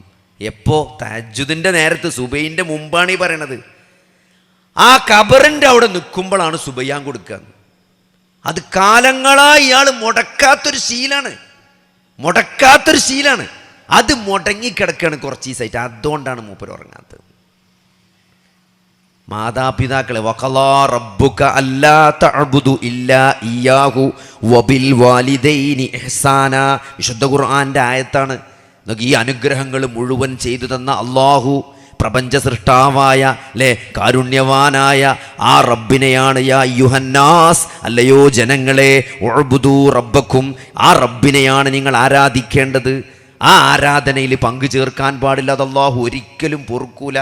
അള്ളാഹിനെ കൊണ്ടേ സത്യം ചെയ്യാൻ പാടുള്ളൂ, അള്ളാഹ്ക്കേ നേർച്ച നേരാൻ പാടുള്ളൂ, അള്ളാഹിനോടെ പ്രാർത്ഥിക്കാൻ പാടുള്ളൂ, അള്ളാഹിനോടെ എന്ത് കാര്യങ്ങൾ ചോദിക്കാൻ പാടുള്ളൂ. അങ്ങനത്തെ ഈ ഷിർക്കിൻ്റെ ഒരു ലാഞ്ചന പോലും ജീവിതത്തിൽ വരാൻ പാടില്ല. ഒരു ജാറത്തിലോ നൂലോ വെള്ളമോ, നിങ്ങൾ ആലോചിച്ച് ഒരു പ്രയാസം ദുരിതം ഇടങ്ങാറൊക്കെ ഉണ്ടാവുമ്പോൾ ഒരു ജാറത്ത് പോവുക, അല്ലെങ്കിൽ അവിടെ ഒരാളെ പോയി അവിടുത്തെ മന്ദിരിച്ച് ഊതിയത് കെട്ടുക, അല്ലെങ്കിൽ അവിടുന്ന് കുറച്ച് നെയ്യുണ്ടെന്ന് പെരറ്റുക, അവിടുന്ന് എന്തെങ്കിലും കൊണ്ടുവന്ന് കാണ്ട് തേച്ചാലും തൊട്ടാലും, സഹോദരങ്ങളെ, നമുക്ക് ബാധിച്ച പ്രയാസം അത് നീക്കിത്തരാൻ അള്ളാഹുനല്ലാതെ ആർക്കാണ് കഴിയുക? അതല്ലേ ഈമാൻ കാര്യം. ഖൈറും ഷർറും അള്ളാഹുവിൽ നിന്നുള്ളതാണ്. എന്തിനാണ് പഠിപ്പിക്കുന്നത്? ഒരു ഖൈറ് ബാധിച്ചാൽ നമ്മുടെ ജീവിതത്തിൽ നമുക്ക് കിട്ടാതെ പോയ ഒരു ഖൈറ് അള്ളാഹു അല്ലാത്ത ഒരാൾക്കും കൊണ്ടുവന്നേരാൻ പറ്റൂല.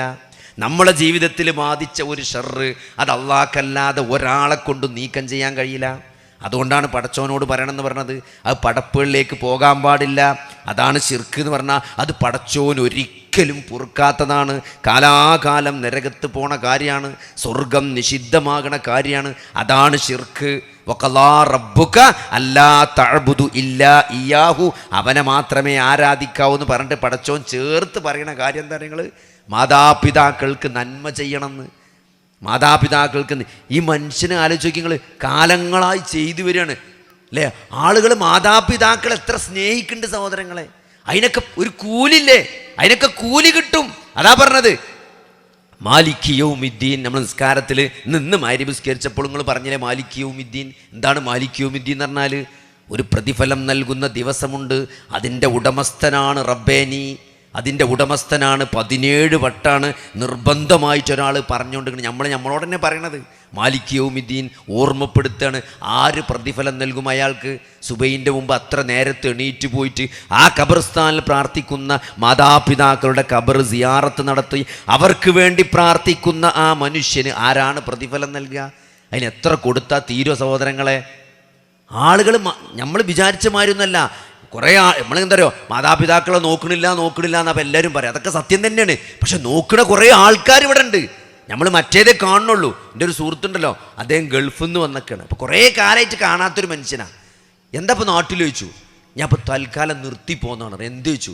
വാപ്പാക്ക് തീരെ സുഖമല്ല, കുറേ കാലം ഞാൻ ഗൾഫിൽ, ഞങ്ങൾക്ക് നോക്കാൻ പറ്റിയില്ല.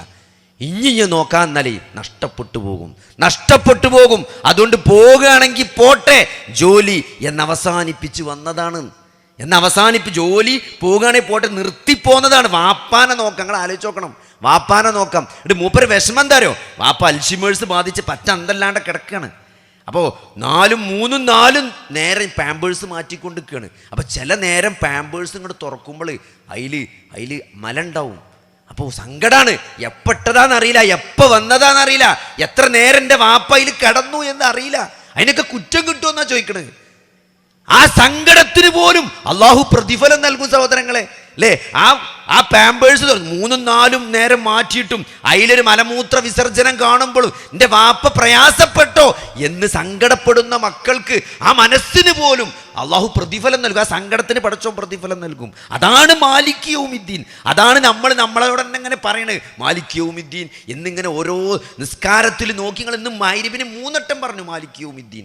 എന്താപ്പോൾ അതിൻ്റെ അർത്ഥം? ഒരു ഒ പിയിലൊരു ഉമ്മ, നല്ല തിരക്കാണ്. അപ്പോൾ ഞാൻ സർജറി ആയിട്ട് കുറച്ചൊന്ന് വൈകി ഒ പിക്ക് വരാൻ. അപ്പോൾ കുറച്ച് തിരക്ക് കൂടി, ഒരു ഉമ്മ ബാക്ക് കൂടെ വന്നിക്കുകയാണ്. എന്നിട്ട് എന്താ പറഞ്ഞത്? മോനെ, ഇനി കാണിച്ചാലുള്ള നേരല്ല, ഞാൻ പോട്ടെ. ഞാൻ അവിടെ ഫാർമസിയിൽ പോയിട്ട് ഈ പഴയ മരുന്ന് എന്നെ കിട്ടുമെന്ന് ചോദിച്ചു. നിങ്ങൾ വൈകിയപ്പം തരൂലെന്ന് പറഞ്ഞു. ആ മഞ്ഞ് നോക്കി നേരം കളയണ്ട, മരുന്ന് വെച്ചാൽ അതന്നെ മതി. അപ്പം എന്താ മകൾക്ക് ഇത്ര ധൃതി ചോദിച്ചു. അപ്പോൾ ഉമ്മ പറയാൻ തരളേ, എനിക്ക് 45 വയസ്സായ ഒരു ബുദ്ധിയില്ലാത്ത മോണ്ട് ഓനെ മലമൂത്ര വിസർജനം നടത്തി അതിൽ തന്നെ അങ്ങനെ കളിച്ചു. 45 വയസ്സായിക്കണ്. ഞാൻ ഓനെ അയൽവാസിനെ ഏൽപ്പിച്ച് പോന്നതാണ്. ഓൽക്ക് മടുക്കും മോനെ, അതുകൊണ്ട് ഞാൻ പോട്ടെ. നിങ്ങൾ ആലോചിച്ച് നോക്കി, 45 വയസ്സായ മകനെ നോക്കിക്കൊണ്ടിരിക്കണം അമ്മ. ആ അമ്മ ഒരു കല്യാണത്തിന് പോയിട്ടില്ല, ആ അമ്മ ഒരു ടൂറിന് പോയിട്ടില്ല.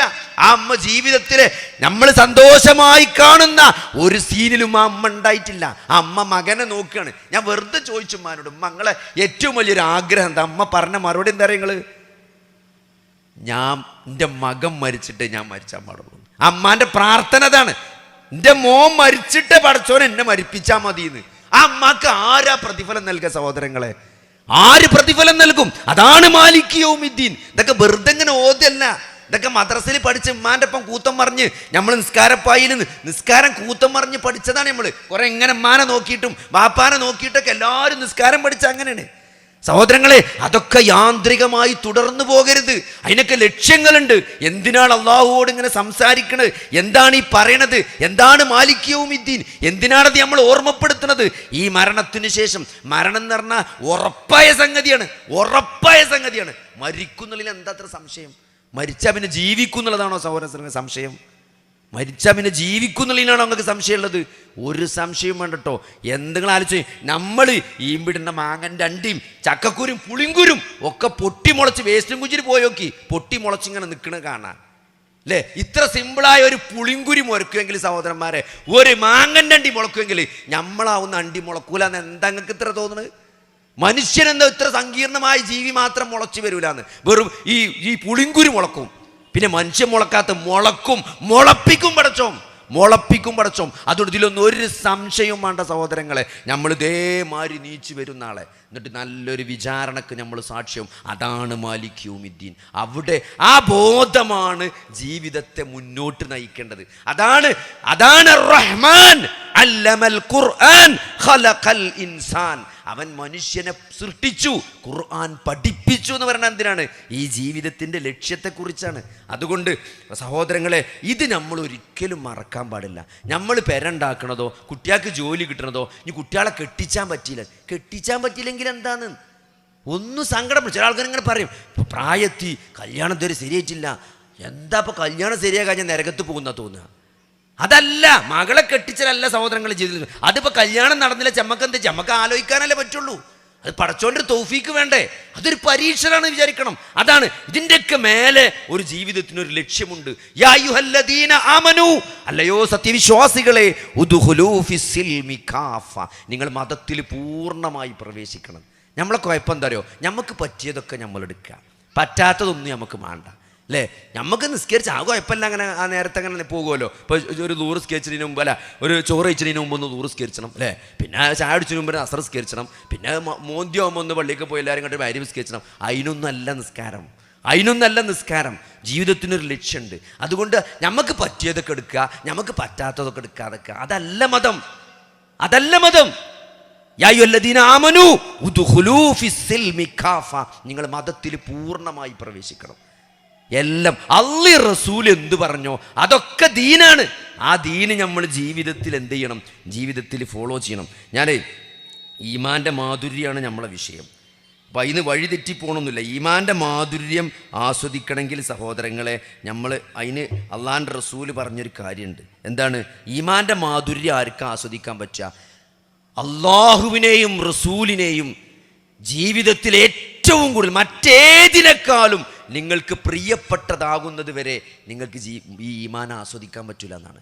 അപ്പോൾ അല്ലാഹു റസൂലിന് നമുക്ക് മറ്റെന്തിനേക്കാളും ജീവിതത്തിൽ മുൻഗണന നൽകാൻ എന്നാണോ സഹോദരങ്ങളെ നമുക്ക് സാധിക്കുന്നത്, അന്നേ നമുക്ക് എന്ത് ചെയ്യാൻ പറ്റുള്ളൂ?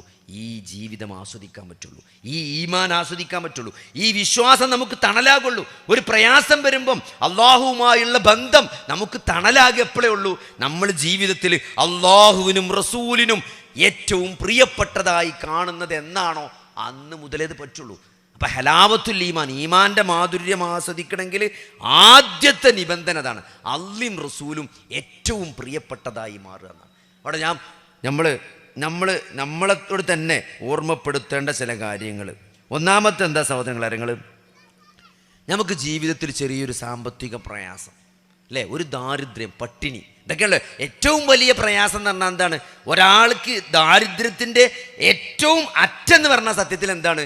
തിന്നാൻ കിട്ടാതൊക്കെ എന്നുള്ളതാണ്, അല്ലേ? അതാണല്ലോ അവസാനം ഒരു ദാരിദ്ര്യത്തിൻ്റെ ഏറ്റവും. ബാക്കിയൊക്കെ ഇങ്ങനെ ഓരോന്നോരോ നമ്മൾ കോംപ്രമൈസ് ചെയ്ത് തിന്നാൻ കിട്ടാത്തത്ര വരെ ദാരിദ്ര്യം ഉണ്ടാകുക എന്നുള്ളതാണ് ദാരിദ്ര്യത്തിൻ്റെ ഏറ്റവും അങ്ങേയറ്റത്തെ ഒരു ഫലം. നിങ്ങൾ ആലോചിച്ച് നോക്കി, ഉമർ റളിയല്ലാഹു അൻഹു പറയണേ, അള്ളാൻ്റെ റസൂലിനെ ഞാൻ കണ്ടീനു ചില ദിവസങ്ങളിൽ റസൂല് ചുരുണ്ടിങ്ങനെ കിടക്കുന്നതാണ്, ചുരുണ്ട് കിടക്കുക.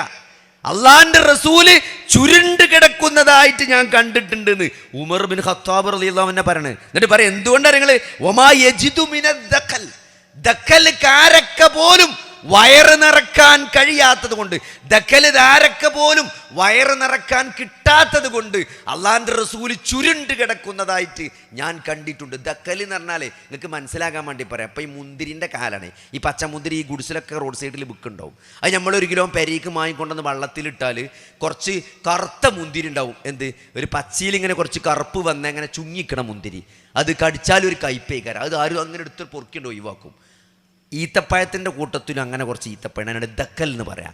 ആ ദക്കൽ എന്ന ഏറ്റവും കുറഞ്ഞ് ഒഴിവാക്കണ ഈത്തപ്പഴം പോലും കിട്ടാത്തത് കൊണ്ട് അള്ളാൻ അതുകൊണ്ട് വയറ് നിറക്കാൻ പറ്റാത്തതുകൊണ്ട് അള്ളാൻ്റെ റസൂല് ചുരുണ്ട് കിടക്കുന്നത് ഞാൻ കണ്ടിട്ടുണ്ടെന്ന്, അല്ലേ? ഖന്തക്ക് യുദ്ധത്തിൽ കല്ല് വെച്ച് കെട്ടിക്കണ നബി, കല്ല് വെച്ച് കെട്ടിയേക്കുക. വിശപ്പടക്കാൻ പറ്റും. നിങ്ങൾ നോക്കി, ആയിഷ റളിയല്ലാഹു അൻഹ ആബിസ് ബിൻ റബീഹ ചോദിക്കുന്നുണ്ട് ആയിഷ റളിയല്ലാഹു അൻഹയോട്. ആയിഷ റളിയല്ലാഹു അൻഹ ചോദിക്കുന്നുണ്ട്, എന്താണ് 3 ദിവസം, അതായത് നബി സല്ലല്ലാഹു അലൈഹി വസല്ലം ആല് മുഹമ്മദ് തുടർച്ചയായിട്ട് 3 ദിവസം, അതായത് ആടിൻ്റെ കുളമ്പ് കൊണ്ടുവന്നിട്ടുണ്ട്. ആടിൻ്റെ കുളമ്പ് എന്താണ്? നബി സല്ലല്ലാഹു അലൈഹി വസല്ലമയുടെ വീട്ടിൽ കൊണ്ടുവരുന്നതാണ്. ഈ ആൾക്കാർ കുളമ്പ് പറഞ്ഞാൽ അറിയാം, കാല് വെറും ഒത്തുമില്ലാത്ത അടിയത്തെ കാലിനാണ് കുളമ്പ് അറിയാം. ആ ആടിൻ്റെ കുളമ്പ് 1 മാസത്തിലധികം നബിൻ്റെ വീട്ടിലുണ്ടാകുമായിരുന്നു എന്നാണ്. ഒന്നും കിട്ടാത്തപ്പോൾ കുളമ്പ് ചൂടാക്കിയാണ്ട് വെള്ളത്തിലിട്ട് ആ വെള്ളം കുടിച്ച. നിങ്ങൾ ആലോചിച്ച് നോക്കി. അപ്പോൾ ആയിഷ ബീവി ചിരിച്ചു എന്നാണ്. എന്നിട്ട് എന്തായാലും കൊടുത്ത മറുപടി ഞങ്ങൾ തുടർച്ചയായി 3 ദിവസം റൊട്ടിയും കറിയും, ആല് മുഹമ്മദ് നബിയുടെ കുടുംബം തുടർച്ചയായിട്ട് 3 ദിവസം റൊട്ടിയും ഗോതമ്പ് റൊട്ടിയും കറി വെച്ച് കൂട്ടിയിട്ടില്ല എന്നാണ്. 3 ദിവസം തുടർച്ചയായിട്ട് ഗോതമ്പ് റൊട്ടിയും കറിയും എന്തായത് കൂട്ടി തിന്നാൻ ആല് മുഹമ്മദ് അങ്ങനെ കൂട്ടിയിട്ടില്ല എന്നാണ്. അത്രയും ദരിദ്രനായിരുന്നു നബി സല്ലല്ലാഹു അലൈഹി വസല്ലം. നിങ്ങൾ ആലോചിച്ച് നോക്കി. അങ്ങനെ അത്ര, അതായത് ഒരു ദിവസം എന്താണ് അബൂബക്കർ സിദ്ദീഖ് റളിയല്ലാഹുവിൻ്റെ വീട്ടിൽ നിന്ന് ഒരു ആടിൻ്റെ കാലിൻ്റെ ഭാഗം കൊണ്ടുവന്നു. അവിടെ അർത്ഥപ്പം മകക്ക് കൊടുത്തയച്ചാണ്, നബിൻ്റെ വീട്ടിൽ കൊടുത്തയച്ചാണ്. അപ്പോൾ ആയിഷ ബീവി പറയാണ്, ഹസ്സാൻ നബിന് കായും ചോദിച്ചപ്പോൾ ആയിഷ ബീവി പറയണേ, അത് ഞങ്ങൾ മാറി ഞാൻ അങ്ങനെ പിടിക്കും, നബി മുറിക്കും, പിന്നെ നബി പിടിക്കും, ഞാൻ മുറിക്കും, അങ്ങനെ മാറി ഞങ്ങൾ രാത്രി അപ്പം തന്നെ മുറിച്ചു എന്ന് പറഞ്ഞു. അപ്പോൾ ഹസ്സാൻ നബിന് കായും ചോദിച്ചു, അപ്പം അന്ന് വിളക്കുണ്ടായിരുന്നില്ലെന്ന് ചോദിച്ചു. വിളക്ക് രാത്രി ഇങ്ങനെ വിളക്കൊന്നും കത്തിച്ചിരുന്നില്ലെന്ന് ചോദിച്ചു. അതിന് പറഞ്ഞൊരു മറുപടി എന്താ, നിങ്ങൾ ആ വിളക്കിലൊഴിക്കാനുള്ള എണ്ണ ഉണ്ടെങ്കിൽ അത് ഞങ്ങൾ കുടിക്കും, ഞങ്ങൾ ഭക്ഷിക്കുമായിരുന്നു എന്നാണ് പറഞ്ഞത്. അങ്ങനെ ഒരു കാലഘട്ടം ആർക്കാണ് സഹോദരങ്ങളെ? അഷ്റഫുൽ ഖൽഖാണ്, ഈ ലോകത്തിലെ ഏറ്റവും മഹോന്നതനായ സൃഷ്ടിക്ക് അള്ളാൻ്റെ റസൂലിൻ്റെ ദാരിദ്ര്യമാണ് ഈ പറയണത്. അതുകൊണ്ട് ഒരു സാമ്പത്തിക പ്രയാസം, ഒരു വിഷമം വരുമ്പോഴൊന്നും സഹോദരങ്ങളെ തകർന്നു എന്ന് വിചാരിക്കണ്ട. ഇതൊക്കെ അള്ളാഹു എന്തോ നമ്മളെ ഇടങ്ങേറാക്കുകയാണ് വിചാരിക്കണ്ട. ഇതൊക്കെ സഹോദരങ്ങളെ അള്ളാൻ്റെ റസൂല് ഇതിനേക്കാളൊക്കെ വലിയ പ്രതിസന്ധികളെ കഴിഞ്ഞു പോയിട്ടുണ്ട്. അതിലൊക്കെ നബി സല്ലല്ലാഹു അലൈഹി വസല്ലമ നന്ദിയുള്ള അടിമയായി ജീവിച്ചു പോയിട്ടുണ്ട്. അതുകൊണ്ട് അള്ളാഹിനെക്കുറിച്ച് ഒരു മോശമായ ചിന്ത ജീവിതത്തിൽ എന്തൊക്കെ പ്രയാസങ്ങൾ ബാധിച്ചാലും ഒരു വിശ്വാസിക്ക് ഉണ്ടാകാൻ പാടില്ല എന്നാണ്. അതാണ് അള്ളാഹുവും റസൂലും പ്രിയപ്പെട്ടതായി മാറുക. ഒരു പരീക്ഷണം വരുമ്പം അത് പടച്ചോൻ്റെ ദറജ ഉയർത്താൻ വേണ്ടി തന്നതാണ് എന്ന് ആശ്വസിക്കാൻ നമുക്ക് സാധിക്കണം സഹോദരങ്ങളെ. അതുകൊണ്ട് ചില കാര്യങ്ങൾ നോക്കി, ഒന്നാമത് പറയാനുള്ളത് നമ്മളെ പെൺകുട്ടികളുടെ ഡ്രസ്സാണ്. അതിവിടെ പറഞ്ഞിട്ട് ഞാൻ പോകുള്ളൂ എന്ന് തീരുമാനിച്ചിട്ട് വന്നാണ് ഞാൻ. എവിടെ നമ്മളിപ്പോൾ ചെന്നാലും നമ്മളെ എന്താണ് മുസ്ലിം പെൺകുട്ടികളുള്ള സ്ഥാപനങ്ങളിൽ പോലും ഇന്ന് രാവിലെ 8 മണി 9 മണിക്ക് അങ്ങാടിക്ക് ഇറങ്ങിയാൽ സകല പെൺകുട്ടികളും പാൻറ്റും കുപ്പായിട്ട് നടക്കുകയാണ്. എങ്ങനെ സഹോദരങ്ങളെ ഇത് നമുക്ക് ഇത് എങ്ങനെയാണ് നമ്മളെ പെരീന്ന് എങ്ങനെ ഒരു കുട്ടി അങ്ങനെ ഇറങ്ങുക? നിങ്ങൾ എന്താ ചെയ്യുക? അള്ളാന്റെ റസൂൽ ശപിച്ചിട്ടുണ്ട്. ലാന റസൂലുള്ളാഹി സ്വല്ലല്ലാഹു അലൈഹി വസല്ലം എന്താണ്? അർറജുല യൽബിസു ലുബ്സതൽ മർഅതി വൽ മർഅത തൽബിസു ലുബ്സതർ റജുൽ. ആണിന്റെ വസ്ത്രം ധരിച്ച പുരുഷനെയും പുരുഷന്റെ വസ്ത്രം ധരിച്ച പെണ്ണിനെയും, അല്ലെ, ആണിന്റെ വസ്ത്രം ധരിച്ച പെണ്ണിനെയും പെണ്ണിന്റെ വസ്ത്രം ധരിച്ച ആണിനെയും അള്ളാന്റെ റസൂൽ ശപിച്ചിട്ടുണ്ടെന്നാണ്. എന്നിട്ട് നോക്കി, ആ പാൻറ് ഇട്ടുകൊണ്ട് ഒരു കുപ്പായി ഒരു പാൻറ് ഇട്ട് അതെങ്ങനെ നല്ല മഫ്തട്ടുണ്ടാവും, നല്ല പർദീക്കിടുന്ന നല്ല മഫ്തട്ടുണ്ടാവും, പക്ഷേ താഴത്ത് പാൻറ്റും കുപ്പായി ആയിക്കാരം. അതെന്ത് ദീനാ സഹോദരങ്ങളെ? ആ തലമറച്ചത് എന്തുകൊണ്ടാണ്? അല്ലേ, തലമറ യാ യുഹൻ നബിയു ഖുല്ലി അസ്വാജിക വബനാതിക വനിസാഇൽ മുഅ്മിനീന യുദ്നീന അലൈഹിന്ന മിൻ ജലാബീബിഹിന്ന. അല്ലേ, അവരുടെ എന്താണ് മൂടുപടങ്ങൾ ഇങ്ങനെ മാറിലൂടെ താഴ്ന്നു കിടക്കട്ടെ എന്ന് പറയുമ്പോൾ സഹോദരങ്ങളെ, ആ മഫ്ത അങ്ങനെ താഴത്തേക്ക് ഇറങ്ങി നിൽക്കണം, ആ മക്കനെ താഴേക്ക് മാറിലൂടെ തൂങ്ങിക്കിടക്കണം. അല്ലേ, അങ്ങനെ കിടക്കുന്നുണ്ടാവും, പക്ഷെ താഴ്ത്ത് പാൻറ്റും ട്രൗസർ പാൻറ്റും ഷർട്ട് വന്നിട്ടുള്ളത്. അതുകൊണ്ട് സഹോദരങ്ങളെ, നമ്മളെ വീട്ടിൽ നിന്ന് അങ്ങനെ ഒരു കുട്ടി, പല സ്ഥാപനങ്ങളിലും പെൺകുട്ടികളുടെ യൂണിഫോം അതാണ്. മുസ്ലിം സ്ഥാപനങ്ങളിൽ വരെ അതാണ് യൂണിഫോം. എന്തൊരു ഗൗരവമുള്ള വിഷയമാണ്. യാ അയ്യുഹല്ലദീന ആമനൂ ഉദ്ഖുലൂ ഫിസ്സിൽമി കാഫ. നിങ്ങൾ മതത്തിൽ പൂർണ്ണമായി പ്രവേശിക്കണം. അള്ളാഹു വിശുദ്ധ ഖുർആനിൽ പറഞ്ഞ കാര്യമാണ്. മുസ്ലിം സ്ത്രീ എങ്ങനെയാണ് പുറത്തിറങ്ങേണ്ടത്, എങ്ങനെയാണ് വസ്ത്രം ധരിക്കേണ്ടത് എന്ന് കൃത്യമായിട്ട് വിശുദ്ധ ഖുർആൻ പഠിപ്പിച്ചതാണ്. സൂറത്തിന്റെ പേരെന്താ നിങ്ങൾ? പ്രകാശം എന്നാണ്, നൂർ. സൂറത്തുൻ നൂറിലാ പഠിപ്പിച്ചത്. അല്ലേ, ആണുങ്ങളോട് പറഞ്ഞില്ലേ എന്ത്? നിങ്ങൾ ദൃഷ്ടികളെ താഴ്ത്തണം. എന്താണ്? കുല്ലിൽ മുഅ്മിനീന യഗുള്ളൂ മിൻ അബ്സ്വാരിഹിം. നിങ്ങളുടെ കാഴ്ചകളെ താഴ്ത്തണം. എന്താ സഹോദരങ്ങൾ, എവിടെ നോക്കിയാലും സ്ത്രീ സൗന്ദര്യമാണ്, സ്ത്രീ നഗ്നതയാണ് കാണിക്കുന്നത്. അല്ലേ, പെണ്ണുങ്ങളോട് കാണിച്ചു കൊടുക്കരുത് എന്ന് പറഞ്ഞു. സൂറത്തുന്നൂറിൽ 2 കൽപ്പനയുള്ളത്. ഇന്ന് എല്ലാവരും മനസ്സിലാക്കേണ്ട 2 കൽപ്പനയാണ് സൂറത്തുന്നൂറിലുള്ളത്. ഒന്നെന്താ അറിയോ? ആണുങ്ങളോട് നോക്കരുത്, ദൃഷ്ടി താഴ്ത്തണം. സഹോദരങ്ങളെ, നമ്മൾ അറിഞ്ഞും അറിയാതെയും നമ്മളെ മൊബൈൽ സ്ക്രീനിലും യൂട്യൂബിലും റീൽസിലും ഇതൊക്കെ വരുന്ന എന്താണ്? ഈ തോന്നിയവാസത്തിൻ്റെ അശ്ലീല ചിത്രങ്ങളായ, അതാണ് റീച്ച് കിട്ടാൻ വേണ്ടിയിട്ട് അങ്ങനത്തെ ക്ലിപ്പാണ് ആളുകൾ ഉണ്ടാക്കുന്നത്, അങ്ങനത്തെ ഹെഡിങ് ആണ് ആളുകൾ കൊടുക്കുന്നത്. വീഡിയോക്ക് പോലും ക്യാപ്ഷൻ കൊടുക്കുമ്പം അശ്ലീല ചുവയുള്ള ക്യാപ്ഷനാണ്. എന്നാലേ ആൾക്കാർ നോക്കുള്ളൂ, എന്നാലേ ആൾക്കാരൊന്ന് തുറന്നു നോക്കുള്ളൂ. എന്താ പയ്യിലൊന്ന് കാണല്ലോ. ഒരു മടിയില്ല ആൾക്കാർക്ക്. സഹോദരങ്ങളെ കാണാൻ പാടില്ല, നോക്കാൻ പാടില്ല. പെണ്ണിനോട് എന്താ പറഞ്ഞത്? പെണ്ണിനോട് പ്രദർശിപ്പിക്കരുത്, കാണിച്ചു കൊടുക്കരുത് എന്നാണ്. കാണിച്ചു വളരെ സീരിയസ് ആണ് സഹോദരങ്ങളെ. ഇന്ന് നിങ്ങൾ ഏറ്റവും പൈസ ഉണ്ടാക്കുന്ന ഇൻഡസ്ട്രി ഏതാ? നിങ്ങൾ കോസ്മെറ്റിക് ഇൻഡസ്ട്രിയാണ്. പെൺകുട്ടികൾ മുഴുവൻ മുടി ചോപ്പിച്ച് നടക്കുകയാണ്. ചോപ്പിക്കണീന് നമ്മളെതിരല്ല. നിങ്ങൾ ഔദൂൻ്റെ വെള്ളം തട്ട് നിങ്ങൾ ചോപ്പിച്ചോളി. പക്ഷേ ആ ചോന്ന മുടി അത് ആർക്കേ കാണാൻ പാടുള്ളൂ? ഭർത്താവിനെ കാണാൻ പാടുള്ളൂ. അതാണ് പ്രശ്നം. ആരെ കാണിച്ചു കൊടുക്കാനാണ് ചോപ്പിച്ചിന് സഹോദരങ്ങളെ? ഭർത്താവിനെ കാണിച്ചു കൊടുക്കാനാണ് നിങ്ങൾ ചോപ്പിച്ചോളി, ഒരു പ്രശ്നമില്ല. അതിനൊക്കെ അതിന് കൂലിട്ടും. പക്ഷേ ഈ ചോപ്പിക്കൽ ആർക്ക് വേണ്ടിയാണ്? ഈ നിറം കൊടുക്കൽ ആർക്ക് വേണ്ടിയാണ്? അല്ലേ, ലിപ്സ്റ്റിക് ഇട്ടൊക്കെയാണ്. ലിപ്സ്റ്റിക് ഇടാത്ത മുസ്ലിം പെൺകുട്ടികളെ കാണാൻ സാധ്യമല്ല ഇപ്പോൾ. സഹോദരങ്ങളെ, ഇടുന്നതിന് കുഴപ്പമില്ല, ആർക്കും വേണ്ടിയാണ് ഇടുന്നതെന്നാണ്. ഭർത്താവിന് വേണ്ടിയാണോ? കൂലി ഉണ്ടാവും. പക്ഷേ അതല്ല, അന്യ പുരുഷന്മാർ കാണാൻ വേണ്ടിയിട്ടാണോ സഹോദരങ്ങളെ? സ്വർഗത്തിൻ്റെ മണം പോലും കിട്ടൂല എന്നാണ്. കോടിക്കണക്കിന് കിലോമീറ്ററുകളോളം സ്വർഗത്തിൻ്റെ മണം വീശിയടിക്കുന്നതാണ്. അതുപോലും കിട്ടൂല എന്ന് പറയുമ്പം, അള്ളാഹുവിൻ്റെ ശാപമുണ്ട് എന്ന് പറയുമ്പം, അള്ളാഹുവിൻ്റെ റസൂല് ശപിച്ചു എന്ന് പറയുമ്പോൾ അതിൻ്റെ ഗൗരവം എത്രയും സഹോദരങ്ങളെ. ശപിച്ചു എന്ന് ആരെ പറ്റിയാ പറഞ്ഞത്? അഊദു ബില്ലാഹി മിനശ് ശൈത്വാനിർ റജീം. ശപിക്കപ്പെട്ട പിശാചിൽ നിന്ന് നമ്മൾ പറഞ്ഞത്. ആ ശാപം എന്ന് പറഞ്ഞാൽ എന്താ? അള്ളാഹുവിൻ്റെ കാരുണ്യത്തിൽ നിന്ന് അകറ്റപ്പെടുക, റഹ്മാനായ റബ്ബിൻ്റെ റഹ്മത്തിൽ നിന്ന് അകറ്റപ്പെടുന്നതാണ്. അത്രയും ഗൗരവമുള്ള വിഷയമാണ്. അതുകൊണ്ട് സഹോദരങ്ങളെ, ഇതൊക്കെ എന്താ ഞാൻ പറഞ്ഞത്? ഇതൊന്നും മതത്തിൽ മദ്ഹബിൽ അഭിപ്രായ വ്യത്യാസമല്ലാത്ത കാര്യമാണ്. മലയാളത്തിൽ കുത്തുപരണ മാരിയല്ല ഇതൊന്നും. ഇത് മദ്ഹബുകളിൽ പോലും അഭിപ്രായ വ്യത്യാസമില്ലാത്ത കാര്യമാണ് ഞാൻ ഈ പറയുന്നത്. മുസ്ലിം സ്ത്രീ എങ്ങനെയാണ് വസ്ത്രം ധരിക്കേണ്ടതെന്ന്, മുസ്ലിം പെൺകുട്ടികൾ എങ്ങനെ പുറത്തിറങ്ങേണ്ടതെന്ന്. എന്നിട്ട് എന്താണ് സഹോദരങ്ങളെ ഇവിടുത്തെ പണ്ഡിതന്മാർ മൗനം പാലിക്കുന്നത്? വളരെ അപകടകരമായ അവസ്ഥയിലേക്കാണ് പോണത്. അതുകൊണ്ട് സഹോദരങ്ങളെ, വിശ്വാസികളെ, ഇത് നിങ്ങൾ കേൾക്കണം. നമ്മളെ വീട്ടിൽ നിന്ന് നമ്മൾ തീരുമാനിക്കണം, എൻ്റെ വീട്ടിലെ പെൺകുട്ടി അങ്ങനെ പുറത്തിറങ്ങൂല എന്നുള്ളത്. ഇത് വളരെ ഗൗരവമുള്ള വിഷയമാണ്. അതുകൊണ്ട് സഹോദരങ്ങൾ, ആ കാര്യത്തിൽ നമ്മൾ നല്ലോണം ശ്രദ്ധിക്കണം. ഇത് അള്ളാഹ് വിശുദ്ധ ഖുർആനിൻ്റെ കൽപ്പനയാണ്, പടച്ചോൻ്റെ കൽപ്പനയാണ്. അള്ളാഹുവിൻ്റെ ശാപമാണ്, റസൂലിൻ്റെ ശാപമാണ്. സഹോദരങ്ങളെ, അള്ളാഹുവിൻ്റെ കാരുണ്യത്തിൽ നിന്ന് അകറ്റപ്പെടുക എന്ന് പറഞ്ഞാൽ അതിനേക്കാൾ വലിയ ദുരന്തം വേറെന്താ ഉള്ളത്?